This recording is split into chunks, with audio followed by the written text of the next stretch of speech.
नकारात्मक विचारों का जो जहर है वो हमारे जीवन को जलाता है। सुबह का टाइम था, एक जगह अचानक सास बहू का झगड़ा होने लगा। बातों बातों में बहू ने सास से कहा कि देखो, आज से एक लकीर बना लो, एक प्रण ठान लो कि ना तुम हमारी कोई चीज छुओगी, ना हम तुम्हारी कोई चीज छुएंगे।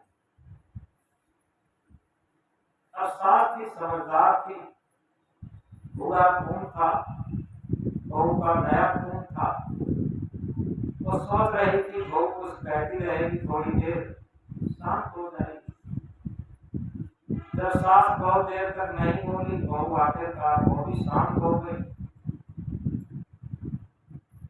थोड़ी देर में क्या होता है,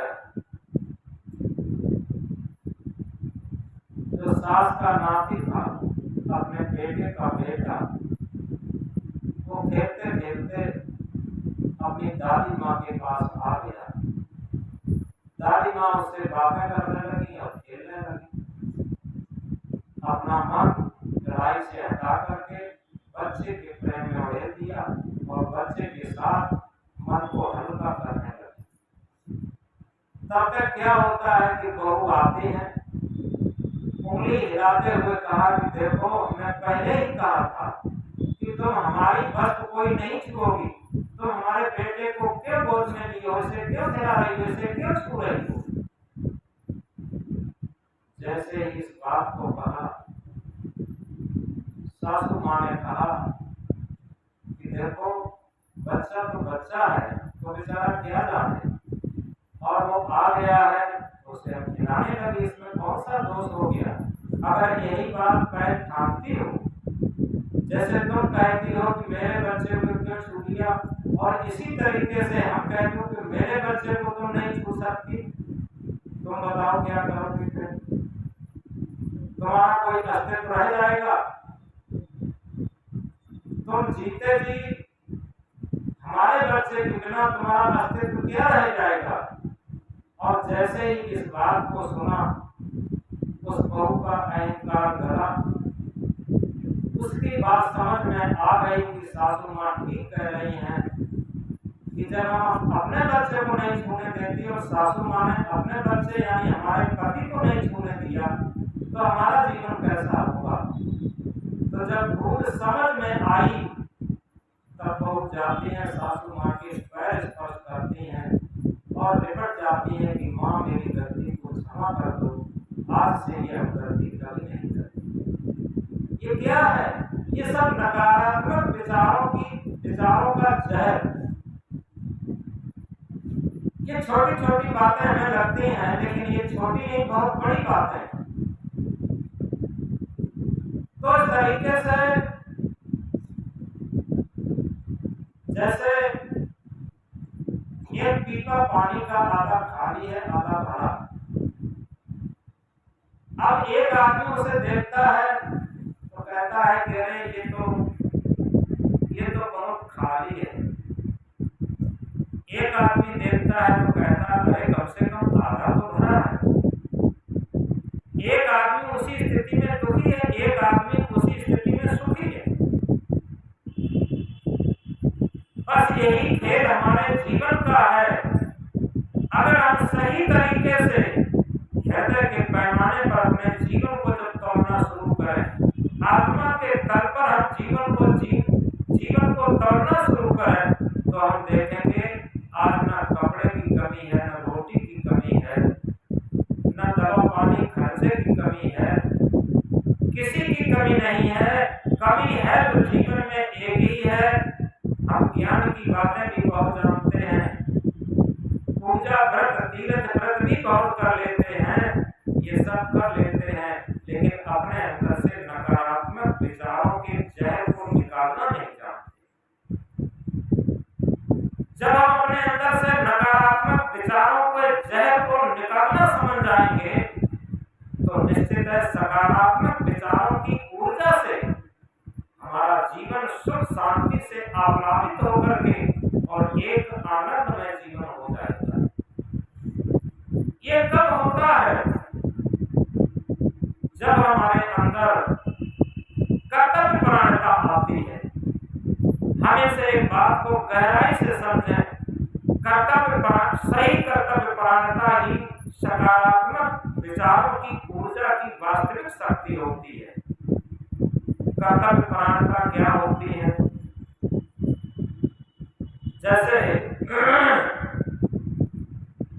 एक पिता का पुत्र के प्रति क्या कर्तव्य, पुत्र का पिता के प्रति क्या कर्तव्य, एक पति का पत्नी के प्रति क्या कर्तव्य है और पत्नी का पति के प्रति क्या कर्तव्य है, एक भाई का भाई के प्रति क्या कर्तव्य है, एक मित्र का मित्र के प्रति क्या कर्तव्य है, एक शिक्षक का विद्यार्थी के प्रति क्या कर्तव्य है और विद्यार्थी का शिक्षक के प्रति क्या कर्तव्य है। इसी तरीके से सास का बहू की तरफ क्या कर्तव्य है और बहू का सास के प्रति क्या कर्तव्य है, गुरु का शिष्य के प्रति क्या कर्तव्य है, शिष्य का गुरु के प्रति क्या कर्तव्य है, एक स्वामी का नौकर के प्रति क्या कर्तव्य है और नौकर का स्वामी के प्रति क्या कर्तव्य है, एक अधिकारी का कर्मचारी के प्रति क्या कर्तव्य है और कर्मचारी का अधिकारी के प्रति क्या कर्तव्य है। जब हम अपने कर्तव्य को देखते हैं तो हमारे अंदर सकारात्मक विचारों की ऊर्जा भरती, शक्ति भरती है। जब तक हम अपने कर्तव्य को नहीं देखते और क्या देखते हैं कि पिता को हमारे साथ ऐसा कर्तव्य करना चाहिए, पिता सोचता है पुत्र को हमारे साथ ऐसा कर्तव्य करना चाहिए, पत्नी सोचती है पति को हमारे प्रति ऐसा कर्तव्य करना चाहिए और पति सोचता है पत्नी को हमारे साथ ऐसा कर्तव्य करना चाहिए। इसी तरीके से जहां भी समाज में हमारे संबंध हैं, उन संबंधों में दूसरे के कर्तव्य को और अपने अधिकार को जब देखते हैं, जहां अधिकारों की लड़ाई लड़ी जाती है परिवार में, समाज में, वहीं पर नकारात्मक विचारों की ऊर्जा भर जाती है। क्योंकि एक नियम होता है, एक सूत्र होता है, महान सूत्र, कर्तव्य रूपी वृक्ष पर अधिकार रूपी फल आते हैं। ये बहुत गहराई से समझे, कर्तव्य रूपी वृक्ष पर अधिकार रूपी फल आते हैं। इसे सतगुरु कबीर साहब ने अपने महामंत्र में कहा है, कबीर कमाई आपने निष्फल कबहू न जाए, कबीर कमाई आपने निष्फल कबहू न जाए, बोया पेड़ बबूल का आम कहां देखा।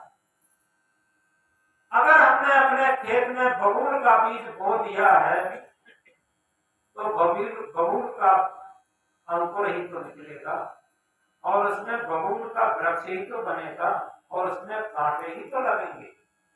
बबूल का बीज बो करके और हम मीठे मीठे आम के फल चपका की आशा करें तो कैसे आ सकते। अगर आम का बीज बोए हैं तो आम का पौधा उगेगा और मीठे मीठे आम के फल खाने को मिलेंगे। तो इस तरीके से सतगुरु कबीर साहब इंकलाब करके कहते हैं, कबीर कमाई आपने निष्फल करूं न जाए। कमाई कहते हैं कर्तव्य निष्ठा। हम ये सोचते रहते हैं कि पिता हमें इतनी सुविधा दें तब तो हम पिता के चरण स्पर्श करें और पिता की बात माने। अगर पिता सुविधा नहीं देते हैं तो हम क्यों चरण स्पर्श करें, क्यों उनकी बात माने। पिता चाहते हैं पुत्र हमारी इतनी आज्ञाएं माने, हर बात को माने, तब हम उसे कुछ सेवा दें, तब कुछ हम उसके प्रति कर्तव्य करें। वैसे क्यों करें कर्तव्य। इसी तरीके से पत्नी चाहती है पति हमारी सारी इच्छाओं को पूर्ति करे, सारी आकांक्षाओं की अगर पूर्ति करता है तब तो हम पति को मानेंगे। अगर वो हमारी आकांक्षाओं की पूर्ति को नहीं करता तो हम पति को क्यों माने। पति चाहता है कि पत्नी जो जिस क्षण हम जो आज्ञा दें वही पत्नी माने, तब तो हम पत्नी को माने, अन्यथा हम क्यों माने। ये सब क्या है? ये सब नकारात्मक विचारों का जहर। इस तरीके से हम समझें ये तो व्यापार हो गया, क्योंकि ये व्यापार है कि पिता हमारी बात को मान के चले तब हम उसकी सेवा करें, सास हमारी बात को मान के चले तब हम उसकी सेवा करें, पति हमारी बात को मान के चले तब उसकी हम सेवा करें, गुरु हमारी बात को मान के चले तब उसकी हम सेवा करें। ये व्यापार। यथार्थ में यह है कि हम अपना कर्तव्य निभाएं। ये सकारात्मक विचारों की महान शक्ति है और ये जीवन को सुखी संतुष्ट रखने का महामंत्र है। हम अपना कर्तव्य